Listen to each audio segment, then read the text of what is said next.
கோவையில் பிறந்து 3 மாதங்களேயான குழந்தையின் கை கால்கள் துண்டிக்கப்பட்ட நிலையில் சாலையோரத்தில் வீசப்பட்டு கிடந்த சம்பவம் பரபரப்பை ஏற்படுத்தியுள்ளது.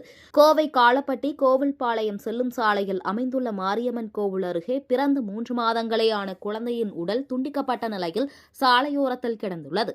இதனை பார்த்த பொதுமக்கள் அதிர்ச்சியடைந்து காவல்துறையினருக்கு தகவல் தெரிவித்தனர். தகவலின் பெயரில் சம்பவ இடத்திற்கு விரைந்து சென்ற காவல்துறையினர் உடலை கைப்பற்றி பிரேத பரிசோதனைக்காக அனுப்பி வைத்தனர். மேலும் குழந்தையின் 2 கைகள் 2 கால்கள் மற்றும் இடுப்பு வரை உடல் வெட்டப்பட்டு உடல் மற்றும் தனியாக வீசப்பட்டிருந்ததை கண்டு அதிர்ச்சியடைந்த காவல்துறையினர் இதுகுறித்து விசாரணை நடத்தி வருகின்றனர். இத்தகைய மனித நேயமற்ற செயலை செய்தவர்கள் யாராக இருந்தாலும் உடனடியாக சட்டத்தின் முன் நிறுத்த வேண்டும் என அப்பகுதி மக்கள் மற்றும் குழந்தைகள் பாதுகாப்பு அமைப்புகள் வலியுறுத்தி வருகின்றனர். இந்த சம்பவம் கோவை முழுவதும் பரபரப்பை ஏற்படுத்தியுள்ளது.